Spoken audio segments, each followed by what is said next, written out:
एक युवक गुरु का नया नया शिष्य बना था। उसके मन में बहुत सारे सवाल थे जो वह गुरु से पूछ लेना चाहता था।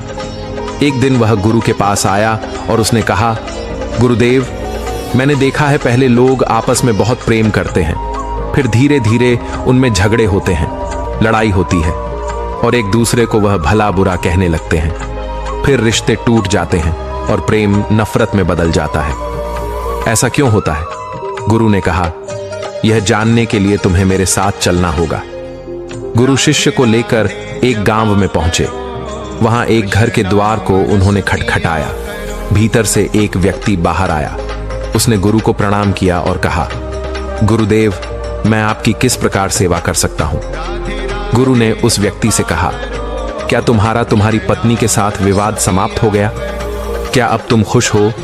उस व्यक्ति ने कहा, मैंने गलती की।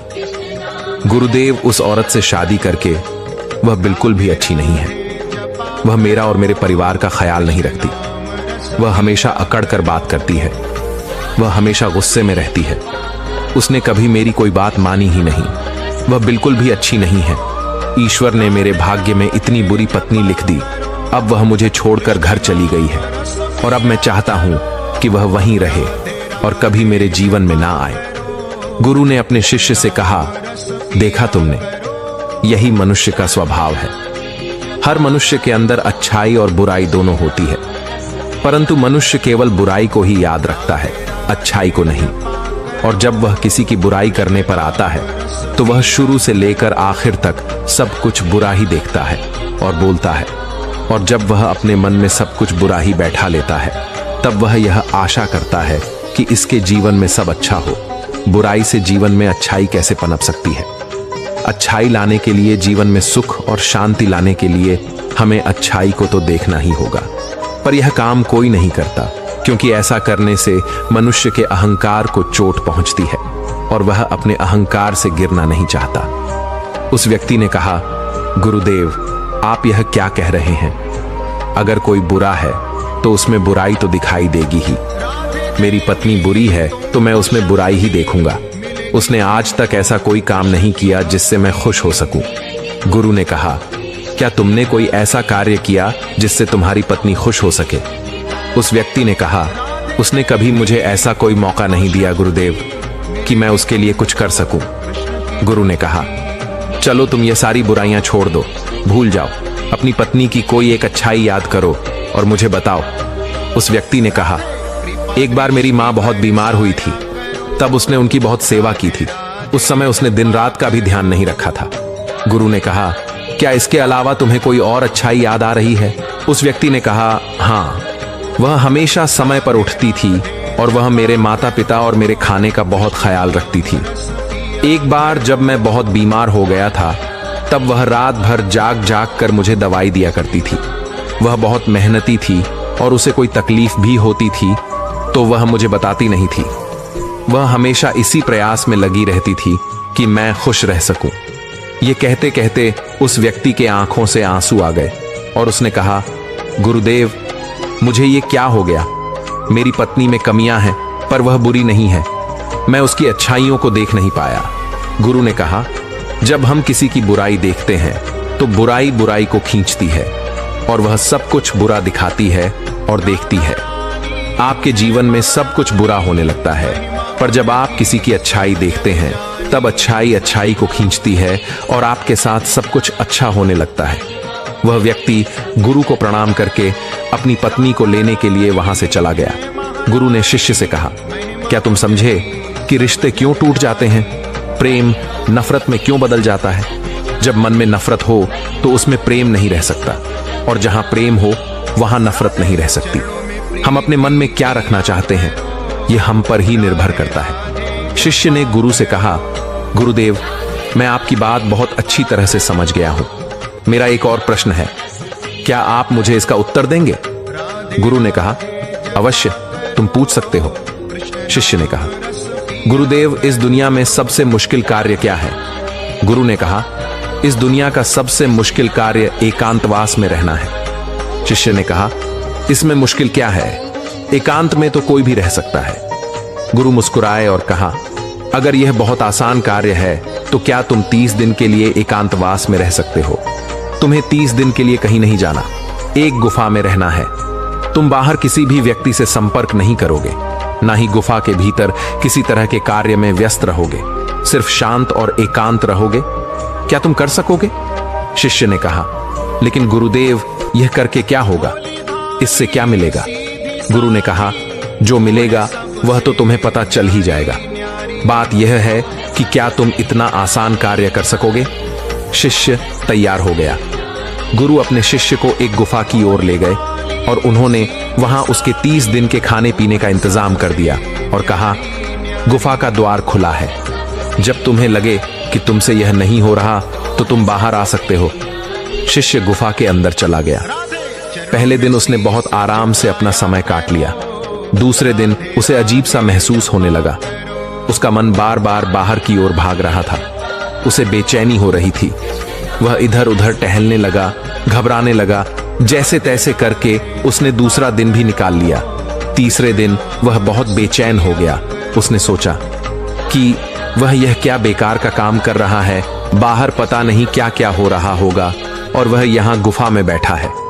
वह तीसरे दिन ही गुफा से बाहर आ गया और गुरु के पास पहुंचा। शिष्य को देखते ही गुरु ने कहा, मैं तुम्हारा ही इंतजार कर रहा था। 30 दिन एकांत में रहने की बात हुई थी, तुम तो 3 दिन में ही बाहर आ गए। शिष्य ने कहा, पता नहीं गुरुदेव, पर मैं भीतर से बहुत बेचैन हो रहा था। बार बार बस बाहर जाने का मन कर रहा था। इन 3 दिनों में मैं एकांत भी नहीं साध पाया। मन में बहुत सारे विचार, भावनाओं और बहुत कुछ चल रहा था। कोई मुझे जबरदस्ती बाहर की ओर खींच रहा था। गुरु ने कहा, वह कोई और नहीं, तुम्हारा मन था। मन को एकांत पसंद है ही नहीं। वह हमेशा किसी दूसरे को ढूंढता रहता है। जब उसे कोई दूसरा दिखाई नहीं देता, उसे कोई दूसरा नहीं मिलता तो वह भी बेचैन हो जाता है, क्योंकि उसका वजूद दूसरों से ही है। अगर दूसरे नहीं होंगे तो मन की शक्ति खो जाएगी और वह तुम पर से अपना नियंत्रण खोने लगेगा। इसीलिए वह जल्द से जल्द तुम्हें बाहर की ओर ले जाना चाहता था और तुम बाहर आ गए। शिष्य ने कहा, गुरुदेव, आप सत्य कहते हैं। एकांतवास करना दुनिया का बहुत ही मुश्किल कार्य है। गुरु ने कहा, तुमने यह नहीं पूछा कि इस दुनिया का सबसे आसान कार्य क्या है? शिष्य ने कहा, गुरुदेव, मेरे मन में यह सवाल भी था, पर मैं पूछ नहीं पाया।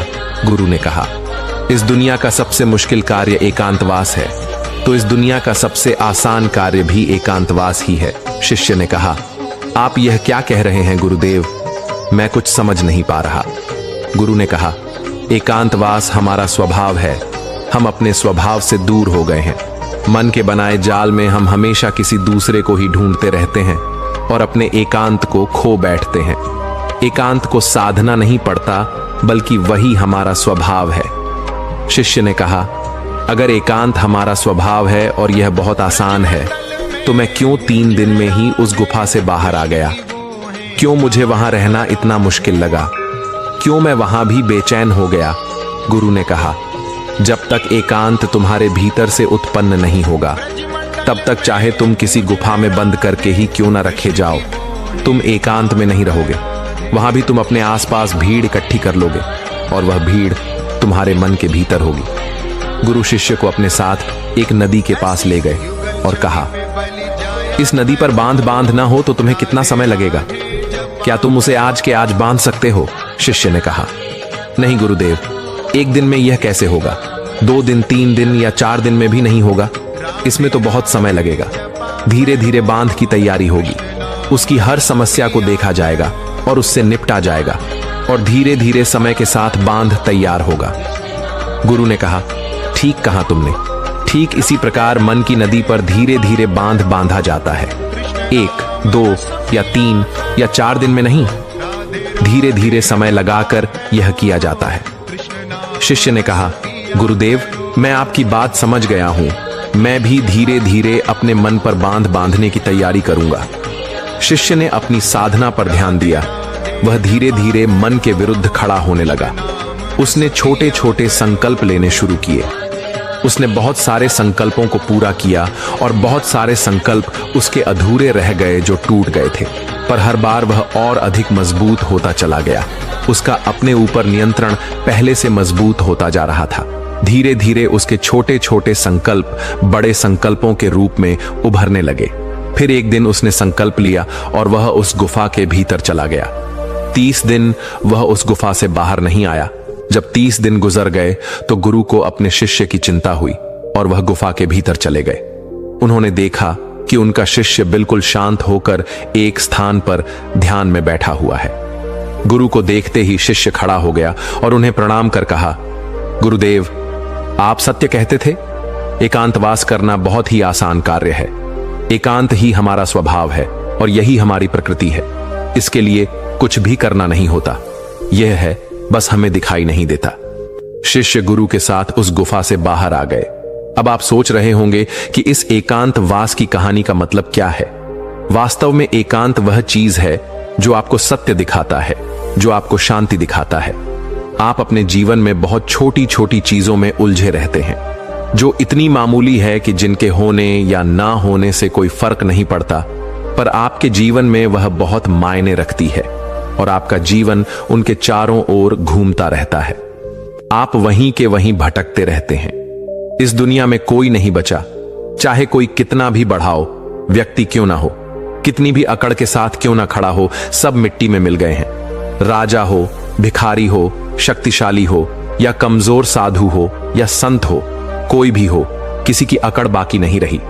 जिन छोटी मोटी चीजों के लिए आज आप इतना लड़ते झगड़ते रहते हैं, क्या करोगे? इन सब चीजों का कुछ पल ही लगते हैं शरीर को मिट्टी बनने में और तुम ऐसे लड़ रहे हो जैसे कि तुम हमेशा यहीं रहने वाले हो। कुछ समय मिला है, बहुत कीमती है, उपयोग कर लो, कुछ सीख लो, कुछ जान लो, कुछ तो जीवन जी लो। सब कुछ जानते हुए भी हम कुछ नहीं जानते। बस यही हमारी विडंबना है और यही हमारी बेहोशी है और इसी से बाहर निकलने का नाम जागरण है और जागृति है और होश है और बुद्धत्व भी है। दोस्तों, इस कहानी से आपने क्या समझा? अपने विचारों को, अपने भावनाओं को एक कमेंट के माध्यम से जरूर बताएं। क्या पता आपके एक कमेंट से किसी का जीवन बदल जाए। धन्यवाद।